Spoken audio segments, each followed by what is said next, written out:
That look guys. Let's see it. I want to stand up. Dang, it's taking a while. God, that Bible's better.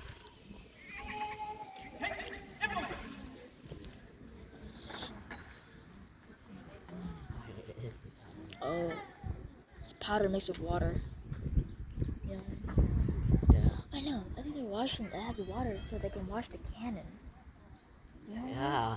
You know, like people clean the guns. They're washing the cannon.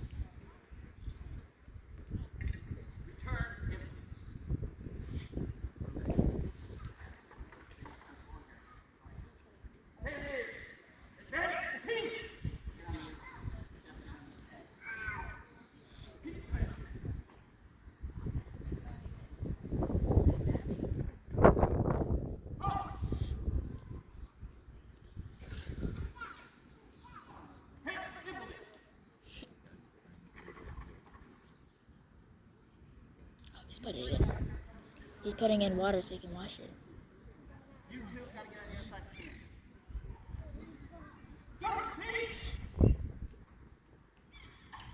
of the I think he's cleaning it. I think he's washing it. Yeah, well, that's cleaning it. So making sure it's clean.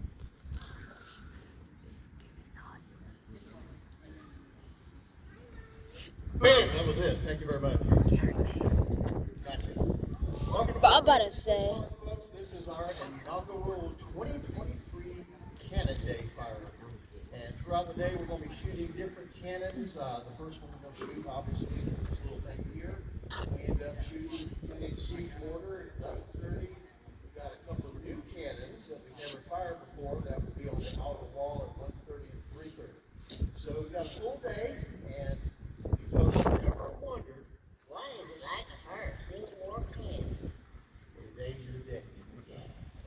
Okay. We're going to start here with this field piece, and this is known as a Model 1841 6-pounder field cannon.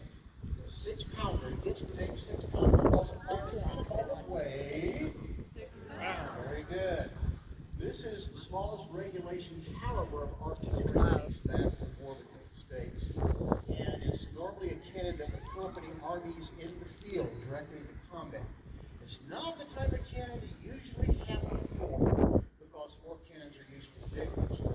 However, we know that Fort Macon did have some of this exact type and model during the 1861 or 1862. So we do know that Fort Macon actually had some. Was this cannon actually here? No, we don't know where this would fall. It is an original cannon made in the year 1864, so it's almost as old as I am. But anyway, 6-pounder field cannon. And what we're going to do, let me tell you a little bit about what each person on the gun crew does. Firing one of these cannons is a whole lot more than you throw a couple of tablespoons of gunpowder in and light a little fuse and let the cannon fire. It's a whole lot more to it than that. Each person on the gun crew has specific tools and implements that they use to load the cannon, and they all have to work together as a team. So let me tell you what each one of these people does and why they're here. We'll start over here with cannoneer number 1. Number 1 is responsible for cleaning and loading the cannon. He's equipped with heavy leather gauntlets so he doesn't burn his hand on the hot cannon barrel after it's been fired. And he has an implement called the sponge rammer. On one end, you have a wet woolen sponge with a giant Q-tip. On the other end, you have a wooden head. And what these things do, the woolen part, the wet Q-tip part, is used first to swab the bore of the cannon out. So run this down the bore of the cannon, swab it out, and what that does is clean out any old burned gunpowder. But more importantly, the sponge extinguishes any sparks from the last time the cannon was fired. When you fire these cannons, everything doesn't fly out the muzzle. You always have sparks and burning embers inside the cannon left behind. Folks, you need to get rid of those sparks because if you don't, and you go to ram the next ammunition charge down, what's going to happen when the ammunition reaches the sparks? Boom, you got it. And number 1's going to go flying over the wall in multiple pieces, and The cannon's gonna fly over the wall. So he definitely wants to sponge the cannon out and get rid of the sparks. That's what the sponge is for. When the loading process actually begins, he will take the other end, called the rammer, has a wooden head on it, and that's what he pushes the ammunition down with. Remember, these are muzzle-loaded cannons. Everything is loaded in the front or the muzzle, goes to the rear, and it's fired back out. So number one cleans and loads the cannon. Now he's going to be assisted over here by number two. Number two assists him with cleaning and loading. He's equipped with a leather lock skin so he doesn't burn himself. And the thing called the worm is the screw hook that's used to remove debris from inside the cannon from the last time of fire. When you fire this cannon, Tom's bits of the old cartridge bag don't go blowing out. So you've got to snag those, yank them out, clear the bore so that the ammunition can be ramped down. Here at Fort Hagen State Park, we have other uses for the worm. Our visitors love to go up to this cannon. They look inside, look real cool, and whatever they can find, beer cans, water bottles, potato chip wrappers, bricks, whatever they can find, they will stuff it down the board of this cannon. And we got to get rid of that mess so we can fire this thing for you. It's amazing what ends up in the cannon. Like I say, bricks have been in there sometimes. Bird nests are in there. We got to get rid of them. Had a tree frog in there a few times. Had to get rid of it. So you never know what's going to be in there. But that's what the worm does. When the cannon has been wormed, like you do your dog, right? When the cannon has been wormed, number two is going to receive ammunition that will be brought to him. He inserts it in the muzzle of the cannon for number one to ram down. So the two of them, numbers 1 and 2, clean and load the cannon. Okay, over here, the busiest guy on the gun crew, number 3. Number 3 has 3 separate duties. When the cannon is being loaded, he's going to take his left thumb and hold it over the hole on the back of the cannon. You folks have probably seen enough movies, you know that there's a little hole back here. Yes, it's called the vent. And he's going to hold his thumb over the vent. What that does while the cannon is being loaded is it stops air from getting inside. Why do they do that? Again, if you've got sparks in there, you can cut off the air supply. What happens to them? They'll go out. So that's another way of ensuring we don't have those nasty little sparks that we don't want in here. To prevent his poor thumb from being burned on this hot cannon barrel, he wears a thumb stall. It is like a leather thumb out of a glove. And he will hold that over the vent. That way his thumb doesn't get burned.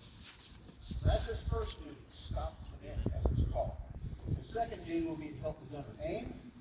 The gunner attaches the sight. Number 3 will pick up the trail of the piece and move it to the left or right on the gunner's command to bring the muzzle on target. The third How are you gonna shoot up? is he's going to take There's a an quick instrument push down called on a the thing. climbing block. It's like a giant ice pick. He'll take the climbing wire, put it in that vent, shove it down, and punch a hole in the powder barrel so that the primer will detonate the powder barrel. So that's his 3 duties. Stop the vent, help the gunner aim, and punch a hole in the powder barrel. Okay? Number 4 has the cool job. I say that because he's the one that actually makes this thing go boom. He's the one that makes it go boom. Oh, it's a knife, hey, yeah, I know. When you fire these cannons, it is not like you usually see in the movies. In the movies, don't you usually have a little fuse or a wick thing sticking out of this little vent hole, and you stand there with your box of matches or your big lighter? Yeah, they had those 1861, didn't they? Or if you're Clint Eastwood, of course, you could use a cigar and light the fuse and spoon the can of fire. Is that really the way it's done? Nope. No. These cannons are fired with a mechanical detonator called a friction primer. You can see this whole thing I'm holding here. It's a friction primer. It's a copper tube full of a sensitive substance called pure fulminated potassium nitrate and gunpowder. Composition like what you have on the head of a match. Attached to this primer will be a firing cord called the lanyard that I have in my hand. The primer is inserted insert it in this vent hole. Number 4 will take the end of the lanyard, firing cord, and on the gunner's command, he will pull the lanyard and will fire. Boom.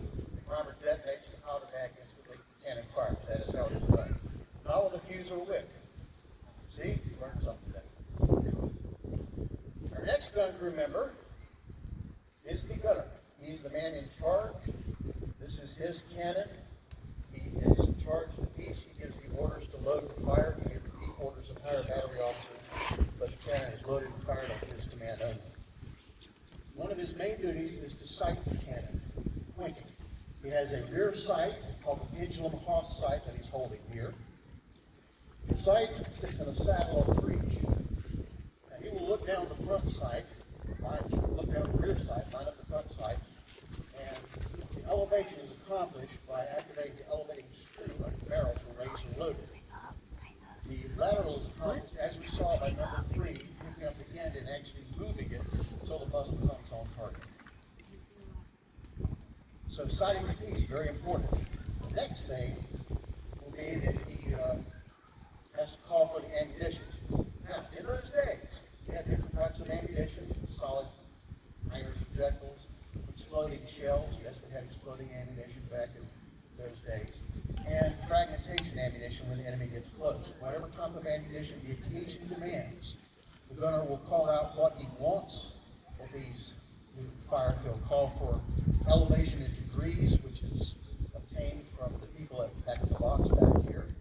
And he will call out how many seconds he believes he's firing a shell, how many seconds it might take the shell to reach the target. He has to be able to visually estimate the range of the target, estimate what the range is, time of flight, the shell to get there, and burst it.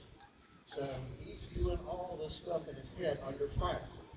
Now in modern military, obviously we have computers to do all that stuff in these days. Did we have computers back in the 1860s? Nope. There's only one between your ears. So he has to know, visually estimate range to target, time of flight, wind velocity, all kinds of stuff, all this under fire. So he is a busy man. He will give the orders to load and fire. Okay? 2 more members. Number 5. And bringing up the ammunition. The gun crew. Somebody has to get the ammunition. It's always stored in the rear.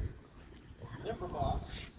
Somebody has to go back and get it. Another calls for what he wants. The 5 goes back and gets it. Brings it up to the gun crew. The ammunition is this. You have a cannonball attached to a bag of gunpowder, one solid fixed shot. This is what number 5 gets. And he carries it up forward in this leather pouch called the gunner's haversack. He will pass it off to cannoneer number 2, who then loads it in the cannon for number 1 to ram down. Now, he's carrying this thing, literally, it is a bomb. And battle's going on, bullets are flying past, stuff's blowing up. Here's this poor guy getting shot at carrying a bomb. So, what a great job, you know, sure dirty jobs this guy has one. Because if he, by any chance, got hit, what do you think's going to happen to him? Being missed in the air degrees, he's spot on the ground. So, what a great job. Somebody's got to do it. And of course, they're all under fire. They're all in danger. So, number 5 brings up the ammunition. The final gun crew member, cannoneer number 6, manages the ammunition in the box. The box contains the ammunition. It's always stored in the rear, away from the gun in case it exploded. But anyway, number 6, whatever type of ammunition the gunner demands, number 6 will fix it up, prepare it. There's a chart in there that gives elevations and so forth that the gunner will need. And then this information and the ammunition is passed to number 5 to go forward. So that, my friends, is our gun crew. That's what everybody does. And they all have to work together as a team. What we're going to do next, we're going to do 2 firings. The first one is just a dry fire where we act it out. We're not going to actually shoot. We're just going to act it out and see how these guys have to work together. When we get to the point that the gunner is ready to fire, since we're not shooting anything this time, that'll be the second time. words for some audience participation. And we're all up for that, right? Sir. No. Oh, come on, you can do better than that. Come on, you're the beach, come on. All right, here's what we want you to do. It's very simple. Gunner, when they're ready to fire, Gunner's going to have his hand up. Number 4 is going to be ready to pull the lanyard. He drops his hand, he will yell fire. What I want you folks to do is everyone scream as loudly as possible, simultaneously, and in unison, reading all at the same time. The word boom. You think you can do that? What about the rest of them? Yeah. We're going to try it. Okay, we're going to try it. Gunner, get ready. 3, 2, 1. Boom! Now, it has to be done all at once in a nice crisp boom. We can't have a boom wave. Let's try it again. You got to redeem yourselves. 3, 2, 1. There you go. If anybody asks, that's the one you did. Okay. Following that, we will do the cannon firing for real. You will not have to yell boom that time because the cannon will do that for you. Here we go.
Okay, folks, get ready. This is your time. You got to be all at once now. Watch the gun. Man, all right, give yourself a hand. Good deal. Bro, you were silent. All right, this time is for real. You will be firing the cannon for real. Now, word of caution here. When we fire, the cannonball comes out. Usually hits over this wall here, which is an angle wall. It's deflected a second time to this angle wall. Usually ricochets, comes flying over the gun through the needed area, and impact is in this part of the fort right over here. Some of you look at me so seriously. No, it's too much paperwork for me, I'm sorry. Now, this is a blank gunpowder charge. We're using 1 pound of gunpowder, 16 ounces. The normal combat load for this weapon will be 20 ounces with a cannonball, but this is 1 pound. Here we go. Shoot, I thought it was gonna bounce back. He said it's gonna ricochet, and it's gonna bounce there and go back over.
folks, that is our 6-pounder being fired, first one of the day. At 11:30, we will be firing the 10-inch siege mortar. This is a 10-inch siege mortar. We will fire with a cannonball. And of course, we will then be firing again at 1:30, again at 2:30, again at 3:30.